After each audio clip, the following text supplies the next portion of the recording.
What's going on, friends? What's up, gamers? And welcome to DRULcast 241. I'm True Oz. Joining me, as usual, Jack. What's up? 220. What's up? Hi. And we got Ace. Que lo que? This How guy. we do? Man, what a week, huh? You mean E3 week? Yeah. I mean, it's funny. Like, I want to say we're still recovering from E3, like not being there. Right. It was just it was just news on news on news. It was a busy E3, and as we said last week, it wasn't really expected to be that crazy. Thought it was gonna be pretty low key, few games. I mean, especially once Sony said, "Hey, we're kind of showcasing 4 games." Then, Once I heard that, yeah, I was like, that's weird. But I like that style. I don't know, for some reason, everybody's like hating on it. I liked it.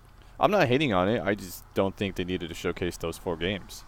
I think they could have showcased other games. Because, like, I mean, I think we spoke about this off air, but the games that they showcased don't need the media hype. Right. Yeah, exactly. Yeah. I mean, Ghost of Tsushima, that was brand new, so that one could use it. But Last of Us Part 2 and Spider-Man and I mean, Death Stranding needed some attention to. Death Stranding needed it. Right, Tsushima but still needed nobody really figured out anymore about Death Stranding, even with the 15-minute like gameplay demo and all that stuff, or whatever you want to call it. God. So The mystery makes it that much better, though. yeah, Yeah, it's the anticipation, isn't it? are you gonna Jack? buy a PlayStation to play Death Stranding? I already said this last time. I will. Okay, Wow. Okay. that's a Yeah. big deal. I mean, there's more. That is a big deal. I mean, there's yeah. other things that are like, giving that motivation. But Death Strand, I love Kojima. Like I said, I give him a lot of props for like my development of gaming world. So it goes to the whole Nintendo, then the whole Pokemon, the whole Metal Gear. That was like my teenage phase. My like getting into violence stage. It's something which Metal Gear was one of them. I mean, he was the first guy who got me to I want to say like rage on a game. Like I've mentioned this previously in other podcasts. It's something which, when it comes to playing Metal Gear, that fight with Psycho Mantis, where you actually have to, spoiler alert, you have to unplug your controller to put it in player number 2 to not let him take over your brain. You know how hard that was to identify that?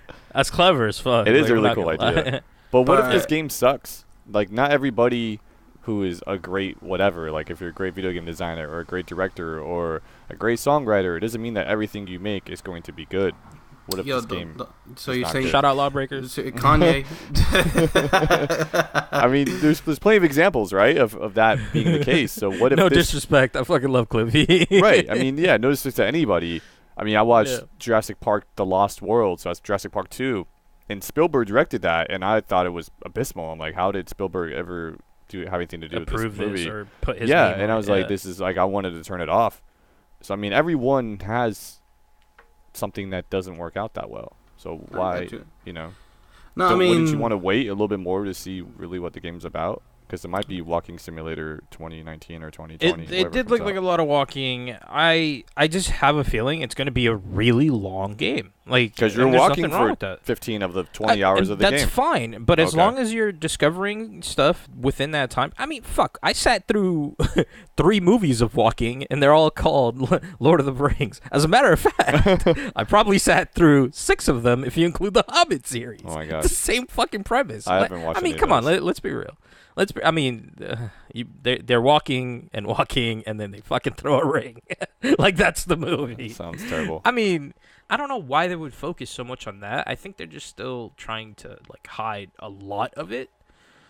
It's hard to say. The game, it just looks. I'm just a lemming for some products like PK, well, Pokemon, and Metal Gear God. being my other one. I mean, I hear a lot of like fans who are trying to say that this is supposed to be like what his next Metal Gear would have been, which would have been a prequel to all the Metal Gears.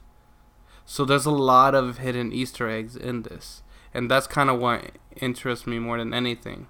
I'm sure there will be a lot of Easter eggs in it. Yeah. Just because he wants to throw like the like, antagonist. You guys stole this shit from me type shit. Yeah, the antagonist, whatever that. Well, I don't know if it's antagonist, but the gentleman that they show, who's like the only other human figure that looks to be evil. He looks like a guy who was in the Metal Gear Snake Eater and the Zeros, called the Sorrow.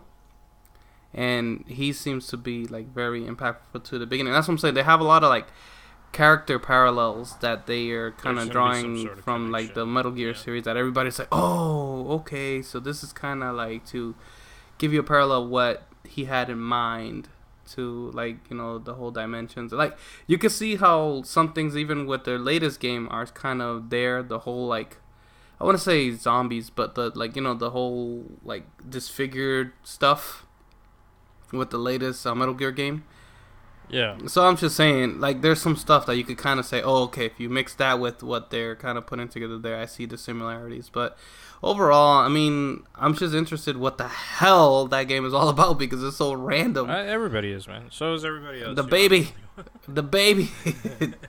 Had the Ally McBeal baby inside the damn thing. Incubator baby. Incubators, man. I don't know, man. But I mean, all right. Realistically, here's all I want to know is, so Jack went to E3. Yay. Well, I went to Microsoft's media briefing. Okay, That's not really going to E3, but I mean, okay. I partook in an event associated with E3. There you go. Okay. Can we get like? I went to the parking lot of E3. I mean, shit. Even at the parking lot, there was a lot of action going on. Apparently. Yeah, it was crowded. It was a whole thing. I mean, Bethesda was on top of the parking lot. That's where they set up their tent. And then Microsoft was literally across a very small street. Like, if you say across the street, you think kind of far. But literally, a very small street was Microsoft Theater from the parking lot. And they were right there, so everyone's right there. And then there was, like, a little bit bigger than a bike path, but kind of same idea. There was a movie theater. I don't know what's going on there, but the line around that was crazy. And it was just the whole thing. You had mentioned, I forget what it was. I forget how you worded it, but something about, ask me if I would ever go back to E3 or something along the lines. The point of E3, I guess, is to play games, right? Same thing with PAX or whatever, is to see stuff and play games. But it's like, I don't really want to play the games there. It's like I care more about the announcements and stuff at E3. So it's usually after like the first 2 or 3 days of E3, I'm kind of over it. Not because I'm just exhausted, but because all the announcements have stopped. So it's like people are still showing up to the show, though. They still have meetings. They still playing games or, you know, waiting. You sent me a tweet where someone said like they've been waiting for 2 hours or something. What game was that? It was for Kingdom Hearts. Yeah, so they've been waiting like over 2 hours for Kingdom Hearts 3. I'm like, who wants to do that? Like, I don't want to do that. So for like a 10-minute demo. Right. It's like it comes out in January. Sure, that's 6-7 months away, but who cares? Just I'd rather wait the 6-7 months. You've waited like 17 years. You good? Yeah, you could wait another 7 months, 8 months. Right. So it's like, I don't know. So I mean, just being at the show floor itself, I don't really see the point. Because to me, E3 is all about announcements, and I can conveniently watch that from my house, and it just seems like I can take everything in better from the house because I get more information, right? So front row seats. Different yeah, sources, exactly. It's like yeah. So instead of me having to be in like 20 different places at once, I can have a bunch of different windows open on my computer, all live streams, which I actually did at one point. And it's like I can easily go back and forth between them, and if it's something I've seen, then I'm not missing out on something else because I can just mute that stream and watch the other one. Whereas if I were physically there, I could only be consuming one piece of that at a time. So but Jack, what about the BO, man? You gotta be able to smell E3. You gotta feel it. When I was there, it wasn't bad. But I mean, I don't know what it's like actually at the show. I mean, anytime I watched a stream, like say Mixer booth and stuff, it looked pretty.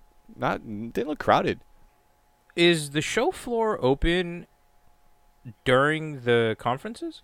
No, Microsoft is before. I think the show floor was like Tuesday to something another or whatever. Tuesday to Friday or Tuesday to Saturday. So after all of the announcements are done is when the show floor opens up? They just happen to do it on that day. I think the reason why is because companies want the spotlight, and if you're announcing everything during the same time everything else is going on, you're probably not getting the spotlight you somebody else deserve. Is going to get the hype. Right. So everyone keeps putting in conferences the day before, the day before, the day before. So I think Microsoft used to be on Monday, which was the day before E3, because I think E3 usually starts on Tuesday. So it was like Microsoft and Sony. Microsoft's usually 10 a.m. Sony was usually like 5 p.m. the same day. Yeah. Sometime between then, it was usually EA and Ubi kind of around there. And now EA was on Saturday. Microsoft was Sunday. Even earlier. And then Bethesda was also Sunday. And then Monday was Sony and Ubi, right? And Squeenix maybe? Something like that. I don't know. Something like that. Yeah. So, I mean, it seems like they keep separating themselves further and further apart so they have time so people can react to what's happening and they can get the press coverage. Because if everyone's on the same day, then it's like you're going to cover what you think is most important and the other things may get lost. So I feel like everything will get lost. Yeah. So I feel like the larger companies are trying to space themselves out as much as they can so they can get the coverage that they feel like they deserve or should get. That's crazy, man. So, yeah, I don't know if I would actually... I mean, I would go to E3 just to see it. Like, be cool, I went to E3. But I don't think it'd be any benefit because what I want from E3 are announcements and details. And I feel like I can do a lot better sitting at my computer to get those things than being there. I think I would prefer going to the 3... I mean, I guess now 3 days. I really wish it was 2, but 3 days of all of the media briefings, like attending all of the media briefings, right? Yeah. Sorry. I would rather watch the media briefings at home, like just private and get all of the information, everything that I possibly can, and then show up only just to like play whatever I want to play or if I have appointments to go to those appointments. Right. Like I think that is the only way I would enjoy E3. Right. But like you said, I'm not waiting in line for 2 fucking hours just to play 10 minutes of Kingdom Hearts. I'm sorry. I think the game was great. It has nothing against the game. It's just I don't want to wait 2 hours to play one game. Like, no. And I'm the same way at PAX. Like, I see all of the bigger games, and I'm like, I'd rather play all the indies because I'm probably going to have more fun playing 4 or 5 games while you're stuck in line, you know, shriveled up with all the other people in this line for 10 minutes to sit down on a fucking DX racer chair and play this piece. Like, I don't care about any of that. I'll stand up, I'll play your indie game, and I'll enjoy every single one of them the entire time. Now, I understand that E3 is not really meant for the whole indie stage, right? Like, it's for all of the bigger AAA announcements and shit, but I just don't see myself standing in line for one game. Like, basically, my entire day would be wasted on 3 games. Right. I mean, it's the same way. Realistically. Yeah, it's the same way with PAX, though, too. Like you said, for the big games, the lines are crazy. Or when I was there for Rift, it was like the line was crazy for Rift because it hadn't come out yet, you know? Yeah. But, I mean, even some games, so a lot of people got to play a closed-doors demo of Cyberpunk 2077, but they can't talk it. Like, no one's talked about it. I don't think they're allowed to talk about it. I think it was just to say, like, hey, here's our game. Like, get excited for it. It's kind of what we're going for. So, I mean, even if I got to play that, I'd still kind of be like, oh, I'm sad because I don't get to share this with anybody. And no one's going to see it anyway for a while. So, I mean, E3, to me, after the media briefings, after the announcements, E3 is all about networking. If you're in the video game industry, or, you know, if you're more popular than we are, say you're like a Kotaku or an IGN or a Polygon or a Giant Bomb or anybody like that, then actually, no, sorry, I take that back. They're good people. Then staying around the next few days after all the announcements is very important because that's when you get to see everybody, you really get to talk to people, you get to keep the relationships going or create new ones. So for that part, that's where I see E3 shining. But really, just for a normal person, like for me covering the show, everything is done after the announcements on the stages. That's it. I don't need a meeting. I just got everything I needed from that because usually there isn't more info. If they showed a trailer, that's probably all they got. That's all they have. Yeah. Yeah. So it's like it's not like at PAX or somewhere where you get to have a meeting and you get to talk to people and get more in depth about the games. I mean, some games you can, but I feel the ratio of ones you can to ones you can't, a lot more of them you can't. So that's why I'm not too sure if attending E3 is like really worthwhile. Because like I said, I think it's all about the announcements and then all about networking after that. So, yeah. Like you said, for me, it's just saying I went there once and I did what I enjoyed it. It was fun, and that's it. I mean, but the other thing is like you were saying having all of the screens open and different streams going on and whatever. I mean, don't you feel like that's a little bit of a disservice in the sense of I could watch a sporting event at home, no problem, versus actually going there and enjoying it? No, it's not the same because it's a sporting event usually singular. Like, I'm either watching that one event at home or I'm at the event. Does that make sense? Like, I'm not... So, for March Madness, I'd rather watch it at home or watch it somewhere because I can watch 4 games or 5 games at one time. For March Madness, it's 4 games. I guess there's 4 cities, right? So I can watch max 4 games at one time. But if it's just a football game, then and I want to see that football game anyway because it's like teams I was on my team or whatever, and then I'm gonna go to the game or watch it at home. To me, that's the same. But when there's multiple sources or multiple things happening at one time, I think it's beneficial to not be there live because it's like I went to March Madness games because they had some in San Diego this year. So I went, but I was also on my phone and I was streaming all the other games on my phone while I was at one of the games live. So, I mean, I still did the same thing. It was just more difficult to do because I'm on my phone rather than being at home and on a big screen TV or on my computer or whatever. Yeah. So for events where there's so much happening at the same time, I prefer to be, you know, at a place where I can congregate everything into one source rather than having to physically be present at one of those. So, yeah. Fair enough. So it's different, I would say, a little different. Would you go back for, like, the actual conference, like, if invited? Yeah, why not? Because, I mean, the conference, again, like, it's a singular event. There wasn't anything else happening at that time. So I wasn't, quote-unquote, missing anything by being physically at the conference. The media briefing is what I'm referring to. Right. Yeah, no, just for listeners. Yeah, so that's what I'm saying. Like, anything like that I would do. Any of the meeting briefings I would probably do because none of them overlapped anything else this year. So it's like, yeah, why not? And like I said, that's the stuff I care about anyway, all the announcements.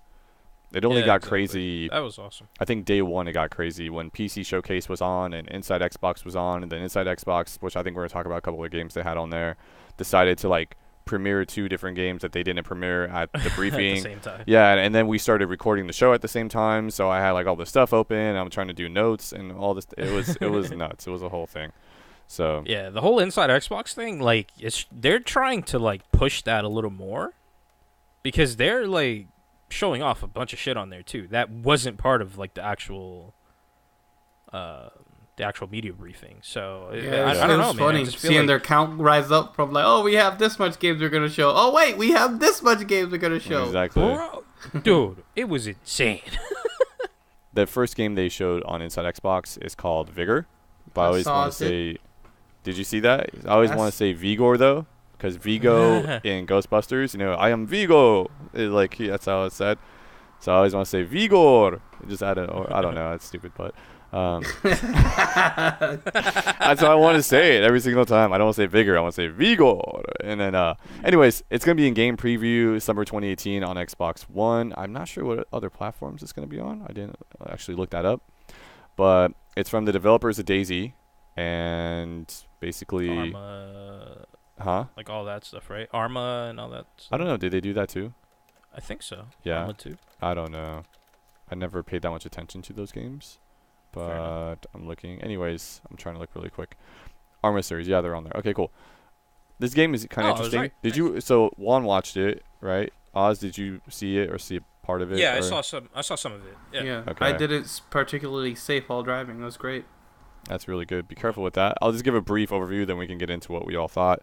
Basically, it's post-apocalyptic, like a lot of other games were this E3. That was kind of the theme. And they say there's like a dozen other players on the map at the same time. But you don't know that. There could be, right. There could be up to a dozen players on the map at the same time.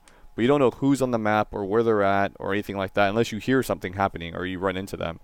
But basically, the idea is you want to get into the game, get supplies, like scavenge, loot, do all that stuff, and then go back to your home base, so get out of the game, and then kind of store your stuff away, and then go back in and come back out. And you can hop in and out anytime you want. So if you're getting attacked and you run away and you make it to like an exit portal, then you did. You basically escaped. Or if you just happen to go in and not run into anybody and everything like that and get your stuff and get out, then you're good too. But how do you feel if... See, fuck, you didn't play Division. So Division has... It's basically this. They have the Dark Zone or whatever? Yeah, if you go to the...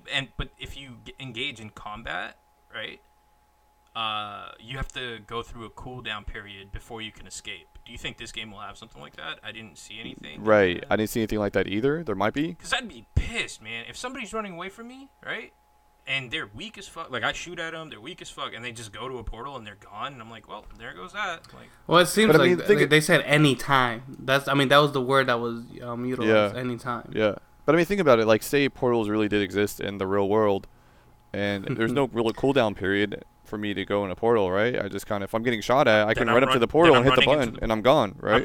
I'm running into that portal with you, and I'm gonna fucking kill you. All right. Well then, Like, I don't know. but you can't. You're in your safe. Like this.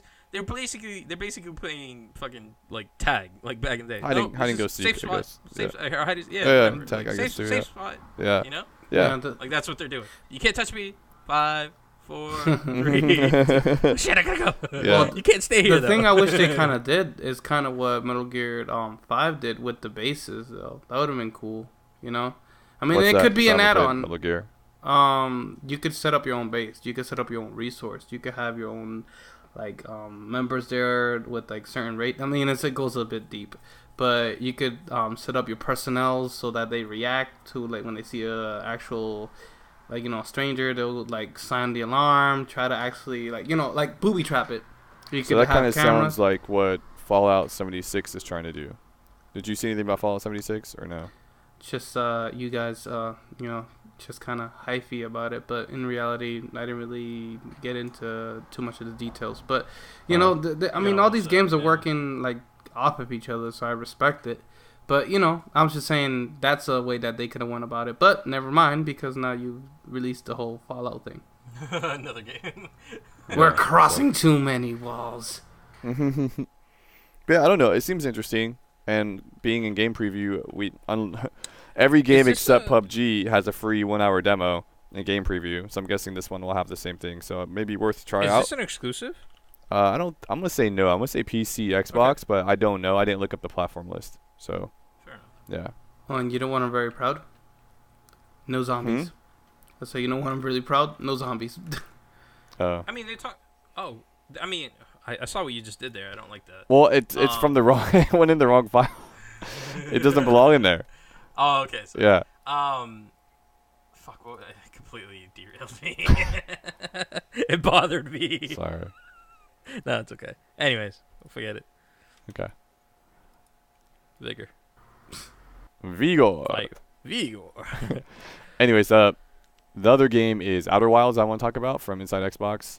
And this I don't think I saw. Okay, basically, the first thing that comes to mind when somebody sees it is probably going to be No Man's Sky, because it's a space exploration type game. And it's a FIG project, so if you guys remember what FIG is, basically people can actually invest in a game. So usually Kickstarter or Indiegogo, all that type of stuff, you can pledge your money and they give you something back for it. So you either get a copy of the game or a signed shirt or whatever you get. They have different goals and stuff. With FIG, they have both of those things. You can do a pledge if you want and get something like that, so a copy of the game or whatever. Or you can actually invest money to say like, oh, here's $1,000 of my money, and after you guys hit a certain threshold, you start paying me money back for sales or whatever it is. So it's a FIG game. It got fully funded. There was $75,000 in investments and $50,000 in pledges. It's going to be on Windows, Mac, Linux, Steam, and Xbox One. They just announced Xbox One for E3, so that's why I'm guessing it was in the Inside Xbox thing. But basically, if anyone has seen Groundhog Day, have either of you seen that movie? Yeah. Of course. Yeah. Okay, cool. So, yeah, or Happy Death Day is another time loop movie, which is a great movie, which Oz doesn't like, but I don't know why he doesn't. Anyways, in Outer Wilds, you're caught in a 20-minute time loop. So basically, every 20 minutes, the entire world resets, and that you have to. Coolest shit I've ever. You think so? Really? I am so in on this already. All right. Because my time, if I'm gonna go into a world, I'll give it 20 minutes of my time, and then I'm out. That's how I play Rocket League. I play until I lose, or if I win a couple in a row, I'm like, okay, I feel satisfied, and I'm out. I'm done. Yeah. 5 minutes each match, and I'm out. There you go. Yeah. So this is 20-minute world reset limit, if you want to say it like that, and you can save things that you learn in your space computer log or whatever, so you don't really forget everything. Or you can write it down too, I guess, if you really want it to be like full-time reset. But they allow you to save stuff in your space computer, so you can save coordinates of different planets. I think there's 6 planets and moons and stuff like that. Some of the planets get fully destroyed within that 20 minutes, and I mean, it's a whole thing. So it looks pretty cool. The art style is kind of cartoony. Oh my God. What? Yeah, are you watching it now or this. something? Oh, yeah, somebody watching? Yeah. Yeah, and then You know, no bullshit. I'm not gonna this is gonna sound kind of weird, but Cosmocoria? yeah, a little bit. Okay. This is a little different, I think, but I mean, it's a very different, but yeah, not really. right. So Because I just see them hopping from one planet to the other. I'm like, wait a minute. Yeah, you do have to. This before. Yeah, you travel different planets and you do look for things. I guess there's several mysteries in Outer Wilds that you can solve. So 7 different puzzles or games, whatever you want to call it, that within the bigger package. Is there a point? Is there a multiplayer? Like, what? I don't really. I don't think there's multiplayer.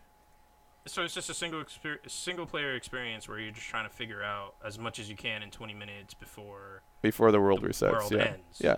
And then you save whatever you had during that whatever time. knowledge you picked up during that time. Right. And then the world resets. That's actually really cool. You go back and do it again. I kind of like this idea. I'm in. Cool. I don't think they gave anything about what's it called, like release date or stuff like that. I don't think I've seen anything about that. Oh, holy shit! This is a whole bunch of Wow, it's like based off of a real solar system too. Yeah, sure, cool. That's more than I found out about it. The other cool thing. They zoomed out and I see the sun and I see all of the rings and I was like, whoa, what the fuck? Oh yeah, you're in a solar system, yeah. But it's like That's awesome. It's big enough where you can go places, but also small enough where you have time to explore things within 20 minutes. So that's kind of cool. And also the other thing I liked is death isn't really a punishment. It's more of a learning experience.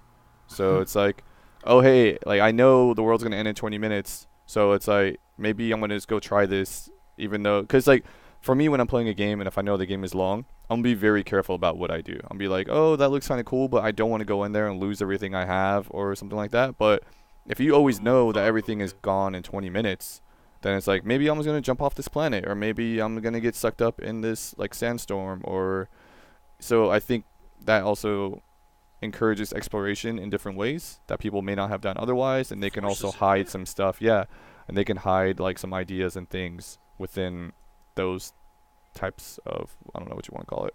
It's genius. I'm in. But cool. I'm in. There you go. I'm already sold. Yep, there you go. They got me. Outer Wilds, yeah. YOLO goes to YOLF. Yeah, jump through a black hole or something if they have them, things like that. You only live once, you only live forever. Yep. 20 minutes at a time. Yeah. What else? Anything else? That's all for me through that I have for right now. I got some more maybe next week, but that's about it for now. Yeah. So he's like, I need to tenderize and marinate that meat, that juicy juice. All right, we'll leave it at that then. I'm trying to think. I mean, what have we? Oh, new cars in Rocket League. Yep, new car in Rocket League. See, man, this guy knows me so well. We've been in the business way too long together. Jurassic Park update on Rocket League. Basically, you get the famous Jeep, and you get a fucking amazing. I know you already want it. You're gonna get when you score a goal, the goal celebration that pops out of the net is a fucking flaming dinosaur, dude. It is amazing. Go pick it up. I don't know how much it is, but whatever it is, I want it. It's probably like $2. It's normally what their DLC costs. I want. Is Rocket League the last game with like normal DLC nowadays? What do you mean? Like everyone else still kind of gotta went pay for it. Right. Everyone else went to microtransactions or for maps, which is kind of usual the same thing as Rocket League DLC. Maps are now free in pretty much every game. Well, maps are still free on Rocket League. The only thing you pay for is like sponsored content. So, WWE partnership with them. If you want to get like cars and like flags and shit like that, you could pay for like a WWE pack. Right, but I mean, it's still like I know they had an NBA pack. It's an old school DLC though. Like, hey, I'm paying $2 or $5 or whatever for this pack. Like, what other game is doing that still right now? Is what I'm asking. Yeah, I don't know. Good point. Yeah. Interesting. Old model. I mean, they still release the free maps every season. They have a new map pack. It's actually a map. What else? Oh, and they still do the whole crates with the keys and that dumb stuff. Right. Dumb. Anyways. But it's addicting. Dumb, and I fucking buy into it every season. Yeah, you love it. You love it. Love it. And you love your Battle Pass. I like dinosaurs. Battle Pass? Oh. Fortnite. I haven't even touched Fortnite, bro. And you love your Gears coins. I like that I can earn them. I hate that it's still a very broken system. It's not broken. It works as intended. Select all. Like, give me some options. Right. Where's like purchase all. I'm not going to spend my coins because I'm boycotting, which I've said before. But I have 100,000 coins or over 100,000 coins right now. So where would be like the option to use all my coins on this item? Like I don't want to sit there for 50 minutes buying 100,000 like credits worth of packages and then sit there for another 50 minutes opening them all. Like I don't want to do that. I don't know if you know this, but General RAM is in the game, right? Yeah. Like you have to sell shit to craft, like to get the materials. Yeah. The scrap. Scrap. And then you can craft General RAM. Yeah. Can't buy them. Got to craft them. That's fine. I don't want the crafting. I'm okay with that. I'm okay with it, but you need to fucking like spend some coin to get all of these cards to be able to scrap them in order to scrap them in order to get So it's like a fucking never-ending cycle of bullshit. And all I want is General RAM. Right. That's all I want. Let me just spend 10,000 credits and get General RAM and call it a day. Exactly. Yeah. Yeah. Make it cost more. Right. Right. Here, I'll even do you the favor. Make it cost more for me to be able to purchase General RAM than it is to just buy some shitty, useless cards, scrap them. I'll pay for that extra time. Right. That I'm saving. In-game credits, Please. not in real game. Not real money. Not real money. Yeah. Not real money. I want to pay you real money for it. Yeah. But I'll play your game. I'll earn my credits. Exactly. You know, the way people normal way, and I'll fucking pay extra just to save time. Right. Like, I'll do that. Yeah. I agree. That's how it should be. Game. I should be able to buy everything I want with credits. Like if I want a certain character or a skin or if I need a certain card or whatever, I should be like, here's 500 credits. Give me like max out this level on this horde class or whatever. Something like that. Do you think you're the only person in Gears 4 like arsenal that has this many credits? No. Well, maybe Okay. like, yeah, I don't know. Because you've never spent credits, right? No, I did. I did for a while. Okay, early like on when the you game did? first came out. Yeah, and I had a bunch of cards, and then like a lot of my classes have pretty much everything. The only ones I don't have are the later cards they came out with on Horde. So like they came out with Series 2 content or whatever. Bonus, yeah. So I don't have cards for those. But all the other ones I'm like level 2 or 3 or higher on. So I mean I have a lot of cards, but then I needed scrap for like building a legendary character or something like that to craft a legendary character. I don't even think I have that one. So then I went through and basically sold all the cards that like any duplicate. So if I had 5 of 6 for one of them, I just sold all 5. Like I didn't even care. I was like, I need all the scrap because it was like 2,000 scrap or something, and they give you 10 for each whatever. I mean, it's like pennies on the dollar type thing. Yeah. So I just did them all. I'm like, I don't even care about these other classes. I don't even care about what all this, because at the time I figured like it takes so long to level up a class. Why am I going to waste the time? So it was like, I'm never going to play 8 hours or 10 hours or more to level up this class. Like, I don't care. So I just sold all my cards. And then it turned out they had 5 times XP last week. So I leveled up my classes anyway. And I got the achievement for that. So Congrats. yeah. All right, guys, hit us up. Find us on Twitter. I'm at TrueOz. Jack is at JSpin. Juan is at AceJam with an underscore and a 3 in there somewhere. You figure it out. All that would be in the description. That's it. Catch you guys next week. Play your Drool. Peace. Deuces. F-Gunner.